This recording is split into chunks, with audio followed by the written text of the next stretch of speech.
I am for career ಚಾನಲ್ಗೆ ಮತ್ತೊಮ್ಮೆ ಸ್ವಾಗತ. ಇವತ್ತಿನ ದಿನ ನಾನು ನಿಮಗೆ ಮತ್ತೊಂದು ಉದ್ಯೋಗದ ಬಗ್ಗೆ ಕನ್ನಡದಲ್ಲಿ ಮಾಹಿತಿ ನೀಡ್ತಾ ಹೋಗ್ತಾ ಇದ್ದೀನಿ. ನಾನು ಪ್ರೊಫೆಸರ್ ನಾರಾಯಣ್ ಪ್ರಸಾದ್. ಕಳೆದ 30 ವರ್ಷದಿಂದ ಉದ್ಯೋಗ ಮಾಹಿತಿಯನ್ನು ನೀಡ್ತಿದ್ದೀನಿ ಹಾಗೂ ಲಕ್ಷಾಂತರ ವಿದ್ಯಾರ್ಥಿಗಳಿಗೆ ಇದರಿಂದ ಲಾಭ ಆಗಿದೆ. ಇವತ್ತಿನ ದಿನ ನಾವು ಸ್ಟಾಫ್ ಸೆಲೆಕ್ಷನ್ ಕಮಿಷನ್ಗೆ ಸಂಬಂಧಪಟ್ಟಂಥ ಉದ್ಯೋಗದ ಬಗ್ಗೆ ಮಾಹಿತಿ ನೀಡ್ತೀವಿ. ಈ ಚಾನಲ್ಗೆ ಸಬ್ಸ್ಕ್ರೈಬ್ ಮಾಡ್ಕೊಳ್ಳೋದಷ್ಟೇ ಅಲ್ಲ, ಎಲ್ಲರೊಂದಿಗೆ ಹಂಚಿಕೊಳ್ಳಿ. ಇದರಿಂದ ಹೆಚ್ಚು ಜನರಿಗೆ ಉಪಯೋಗ ಆಗಲಿ, ಅದರಲ್ಲೂ ಕರ್ನಾಟಕದ ಕನ್ನಡಿಗರಿಗೆ ಉಪಯೋಗ ಆಗಲಿ ಅಂತ ನಿಮ್ಮನ್ನು ಕೇಳ್ತೇನೆ. ಸ್ಟಾಫ್ ಸೆಲೆಕ್ಷನ್ ಕಮಿಷನ್ನವರು ಸಬ್ ಇನ್ಸ್ಪೆಕ್ಟರ್ ಪೋಸ್ಟ್ಗಳಿಗೆ ಅರ್ಜಿಗಳನ್ನು ಕರೆದಿದ್ದಾರೆ. ಈ ಸಬ್ ಇನ್ಸ್ಪೆಕ್ಟರ್ ಪೋಸ್ಟ್ಗಳು ಎಲ್ಲಿರುತ್ತೆ ಅಂತಂದರೆ ಡೆಲ್ಲಿ ಪೊಲೀಸ್ ಮತ್ತು ಸೆಂಟ್ರಲ್ ಆರ್ಮ್ಡ್ ಪೊಲೀಸ್ ಫೋರ್ಸ್ ಅಂತ ಹೇಳಿ CAPF ಅಂತ ಕೂಡ ಕರೀತಾರೆ.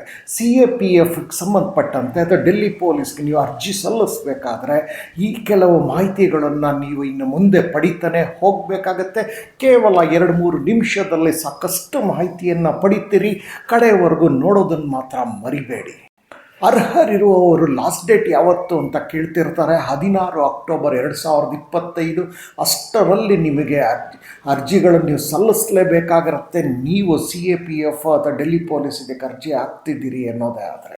ಪರೀಕ್ಷೆಗೆ ಬಂದರೆ ಕಂಪ್ಯೂಟರ್ ಬೇಸ್ಡ್ ಪರೀಕ್ಷೆ ಇರುತ್ತೆ. ಈ ಕಂಪ್ಯೂಟರ್ ಬೇಸ್ಡ್ ಪರೀಕ್ಷೆ ನವಂಬರ್ ಡಿಸೆಂಬರಲ್ಲಿ ಮಾಡ್ತೀವಿ ಅಂತ ಹೇಳಿದ್ದಾರೆ. ಅಂದರೆ ನಿಮಗೆ ಲಾಸ್ಟ್ ಡೇಟ್ ಮುಗಿದು 1-2 ತಿಂಗಳಲ್ಲೇ ನಿಮಗೆ ಪರೀಕ್ಷೆ ಇರುತ್ತೆ ಅನ್ನೋದನ್ನು ಅವ್ರು ಹೇಳ್ತಿದ್ದಾರೆ. ಇದು ಒಂದು ಖುಷಿ ಕೊಡುವಂತಹ ವಿಚಾರ ಕೂಡ. ಹಾಗಾಗಿ ಅರ್ಜಿ ಸಲ್ಲಿಸ್ತಿರೋರು ಕೂಡಲೇ ಅದಕ್ಕೆ ಕಂಪ್ಯೂಟರ್ ಬೇಸ್ಡ್ ಪರೀಕ್ಷೆಗೆ ತಯಾರಿ ಕೂಡ ನಡೆಸಬೇಕಾಗಿರುತ್ತೆ. ಈ ಒಂದು ತಯಾರಿ ನಡೆಸಬೇಕಾದಾಗ ಜೊತೆಗೆ ಅಪ್ಲಿಕೇಶನ್ ಹಾಕಬೇಕಾದ್ರೆ ನಿಮಗೇನಾದರೂ ಸಮಸ್ಯೆಗಳು ಎದುರಾದರೆ ಅದನ್ನು ಬಗೆಹರಿಸೋದಕ್ಕೆ ಒಂದು ಫ್ರೀ ಹೆಲ್ಪ್ಲೈನ್ ನಂಬರ್ ಕೊಟ್ಟಿದ್ದಾರೆ. ಹಾಗೂ ಅವ್ರ ವೆಬ್ಸೈಟ್ಗೂ ನೀವು ಹೋಗ್ಬೋದಾಗಿರುತ್ತೆ. ಈ ಫ್ರೀ ಹೆಲ್ಪ್ಲೈನ್ಗೆ ನೀವು ಟೋಲ್ ಫ್ರೀ ಆಗಿರುತ್ತೆ. ಇದಕ್ಕೆ ನೀವು ಕಾಲ್ ಮಾಡಿ ಏನೇ ಕ್ಲಾರಿಫಿಕೇಷನ್ ಇದ್ದರೂ ಪಡ್ಕೊಳ್ಳೋಬೋದಾಗಿರುತ್ತೆ. ಸಂಬಳದ ವಿಚಾರಕ್ಕೆ ಬಂದಾಗ ಸಬ್ ಇನ್ಸ್ಪೆಕ್ಟರ್ GD ಅದ CAPF ಸೆಂಟ್ರಲ್ ಆರ್ಮ್ಡ್ ಪೊಲೀಸ್ ಫೋರ್ಸ್ಗೆ ಸಂಬಂಧಪಟ್ಟಂತೆ ಅವರು ಲೆವೆಲ್ 6 ಪೇ ಲೆವೆಲ್ 6ಅಲ್ಲಿ ನಿಮಗೆ ಸಂಬಳ ಫಿಕ್ಸ್ ಮಾಡ್ತಾ ಇದ್ದಾರೆ. 35,400ರಿಂದ ಬೇಸಿಕ್ ಸ್ಟಾರ್ಟ್ ಆಗುತ್ತೆ. ಅಂದರೆ ಬೇಸಿಕ್ಕಿನ ಜೊತೆಗೆ HRA DA ಮತ್ತೊಂದು ಮಗದೊಂದು ಎಲ್ಲ ಬೆನಿಫಿಟ್ಸ್ಗಳು ಸೇರಿದಾಗ ಕೈ ತುಂಬ ಸಂಬಳ ಬರುತ್ತೆ. ಜವಾಬ್ದಾರಿಯುತವಾದಂತಹ ಹುದ್ದೆ ಇದು. ಇದಕ್ಕೆ ಯಾರ್ಯಾರು ಅರ್ಹರಿದ್ದೀರಿ, ಯಾರ್ಯಾರಿಗೆ ಆಸೆ ಇದೆ, ನೀವು ಅರ್ಜಿಗಳನ್ನು ಕೂಡಲೇ ಸಲ್ಲಿಸ್ತಾ ಹೋಗಿ. ಇದು ಗ್ರೂಪ್ B ನಾನ್ ಗೆಸ್ಟೆಡ್ ಆಗಿರೋದ್ರಿಂದ ಮತ್ತು ನಾನ್ ಮಿನಿಸ್ಟ್ರಿಯಲ್ ಆಗಿದೆ. ಇನ್ನು ಸಬ್ ಇನ್ಸ್ಪೆಕ್ಟರ್ ಅದು ಎಕ್ಸಿಕ್ಯೂಟಿವ್ ಇದೆ, ಅದು ಡೆಲ್ಲಿ ಪೊಲೀಸ್ಗೆ ಸಂಬಂಧಪಟ್ಟಂತೆ ಅದು ಕೂಡ ಪೇ ಲೆವೆಲ್ 6ಗೆ ಸಂಬಂಧಪಟ್ಟಂಥದ್ದೇ ಇದೆ. ಅಲ್ಲಿ 35,400ರಿಂದಲೇ ಸ್ಟಾರ್ಟ್ ಆಗುತ್ತೆ. ಆದರೆ ಅಲ್ಲಿ ಡೆಲ್ಲಿ ಪೊಲೀಸ್ ಇದರಲ್ಲಿ ಇದೇ ಪೋಸ್ಟ್ನ ಅವರು ಗ್ರೂಪ್ C ಅಂತ ಕನ್ಸಿಡರ್ ಮಾಡ್ತಾರೆ. ಸಂಬಳ ಎಲ್ಲ HRA DA ಎಲ್ಲ ಸ್ಥಳೀಯ ಇದು ಸೇರಿ ಕೈ ತುಂಬ ಸಂಬಳ ಅಂತೂ ಬಂದೇ ಬರುತ್ತೆ.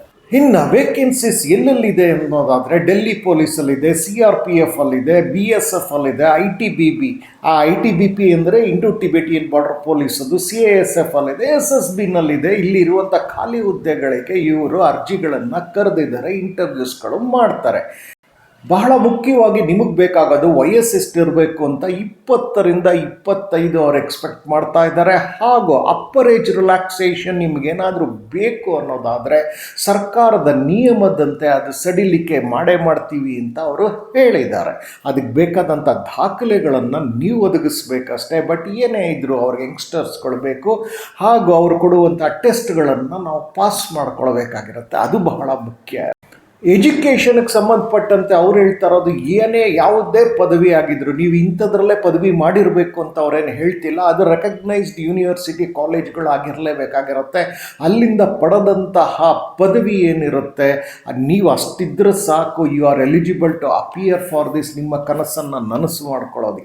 ಎಕ್ಸಾಮಿನೇಷನ್ ಸೆಂಟರ್ಸ್ಗೆ ಬಂದಾಗ ಪರೀಕ್ಷೆ ಇಡೀ ಭಾರತದಲ್ಲಿ ಹಲವು ರಾಜ್ಯಗಳಲ್ಲಿ ಹಮ್ಮಿಕೊಳ್ತಾ ಇದ್ದಾರೆ ಎಕ್ಸಾಮಿನೇಷನ್ ಸೆಂಟರ್ಸು. ನೀವು ಕರ್ನಾಟಕಕ್ಕೆ ಬಂದಾಗ ದಕ್ಷಿಣ ಕರ್ನಾಟಕದಲ್ಲಿ ಬೆಂಗಳೂರು, ಮೈಸೂರಿನಲ್ಲಿದೆ. ನಿಮಗೆ ಕರಾವಳಿ ಕರ್ನಾಟಕಕ್ಕೆ ಹೋದರೆ ಮಂಗಳೂರು, ಉಡುಪಿ ಸಿಗುತ್ತೆ. ಹಾಗೆ ನಿಮಗೆ ಮಲೆನಾಡು ಕರ್ನಾಟಕ, ಸೆಂಟ್ರಲ್ ಕರ್ನಾಟಕನಲ್ಲಿ ಶಿವಮೊಗ್ಗ ಬರುತ್ತೆ.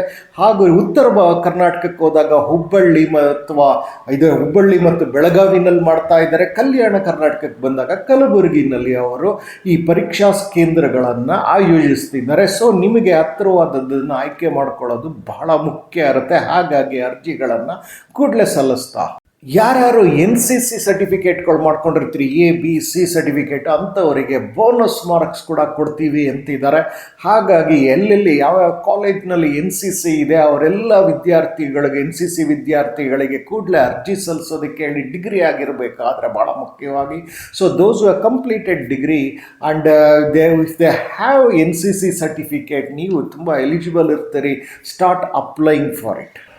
Return test computer based test ಅಷ್ಟೇ ಇರುತ್ತೆ ಅಂದರೆ ಇಲ್ಲ, ಅಲ್ಲಿ ಅವರು ಫಿಸಿಕಲ್ ಟೆಸ್ಟ್ ಮತ್ತು ಎಂಡೂರೆನ್ಸ್ ಟೆಸ್ಟ್ ಕೂಡ ಮಾಡ್ತಾರೆ. ಈ ಸಹಿಷ್ಣುತಾ ಪರೀಕ್ಷೆಗಳು ಇರುತ್ತಿಲ್ಲಿ. ಇದು ಯಾಕೆ ಅಂತಂದರೆ ಇದು ಪೊಲೀಸು ಅಥವಾ ಆರ್ಮಿ ಈ ಥರದಕ್ಕೆ ಸೇರಿದಂಥದ್ದಾಗಿರೋದ್ರಿಂದ ಇಲ್ಲಿ ಎಂಡೂರೆನ್ಸ್ ಟೆಸ್ಟಿನ ಅಗತ್ಯ ತುಂಬ ಇರುತ್ತೆ. ಫಿಸಿಕಲ್ ಸ್ಟ್ಯಾಂಡರ್ಡ್ಸ್ಗಳು ಭಾಳ ಮುಖ್ಯ ಇರುತ್ತೆ. ನೀವು ಅಡ್ವರ್ಟೈಸ್ಮೆಂಟ್ಸ್ನ ನಾನು ಹೇಳ್ತೇನೆ ಈ ವಿಡಿಯೋ ಕಡೆಯಲ್ಲಿ ಅಡ್ವರ್ಟೈಸ್ಮೆಂಟ್ ಎಲ್ಲಿರುತ್ತೆ ಅಂತ. ಅಡ್ವರ್ಟೈಸ್ಮೆಂಟ್ಗೆ ಹೋಗಿ ಕನಿಷ್ಠ 2 ಬಾರಿ ಆದರೂ ಪೂರ್ಣ ಅಡ್ವರ್ಟೈಸ್ಮೆಂಟ್ ಓದಿ, ಆಗ ನಿಮಗೆಲ್ಲವೂ ಅರ್ಥವಾಗ್ತಾ ಹೋಗುತ್ತೆ. ವೆಬ್ಸೈಟ್ ಲಿಂಕು, ಅಡ್ವರ್ಟೈಸ್ಮೆಂಟ್ ಲಿಂಕು ಮತ್ತು ಆನ್ಲೈನಲ್ಲಿ ಅಪ್ಲೈ ಮಾಡೋದಕ್ಕೆ ಲಿಂಕ್ ಎಲ್ಲ ಸಿಗುತ್ತೆ ಅಂದರೆ ನೀವು ಡಿಸ್ಕ್ರಿಪ್ಷನ್ ಬಾಕ್ಸ್ಗೆ ಹೋಗಿ, ಅಲ್ಲಿ ಎಲ್ಲ ಲಿಂಕ್ಗಳನ್ನು ನಾನು ಕೊಟ್ಟಿದ್ದೇನೆ. ಈ ಡಿಸ್ಕ್ರಿಪ್ಷನ್ ಬಾಕ್ಸ್ಗೆ ಹೋಗೋದು ಹೇಗೆ ಅಂತಂದರೆ, ನೀವು ಈ ವಿಡಿಯೋನ ಲಿಂಕ್ ಮುಖೇನವೇ ನೋಡಬೇಕು. ಆಗ ಮಾತ್ರ ನಿಮಗೆ ಲಿಂಕ್ ಮುಖೇನ ಹೋದಾಗ ವಿಡಿಯೋ ಬರುತ್ತಲ್ಲ, ವಿಡಿಯೋ ಕೆಳಗಡೆ ಟೈಟಲ್ಸ್ ಇರುತ್ತೆ. ಟೈಟಲ್ಸ್ ಆದ ನಂತರ MORE ಅಂತ ಒಂದು ಸಣ್ಣ ಪದ ಇದೆ, ಅದನ್ನು ನೀವು ಕ್ಲಿಕ್ ಮಾಡಿದ್ರೆ ಡಿಸ್ಕ್ರಿಪ್ಷನ್ ಬಾಕ್ಸ್ ವಿವರಣೆ ನೀಡುವಂತಹ ಜಾಗ ಕಾಣಿಸುತ್ತೆ ನಿಮಗೆ.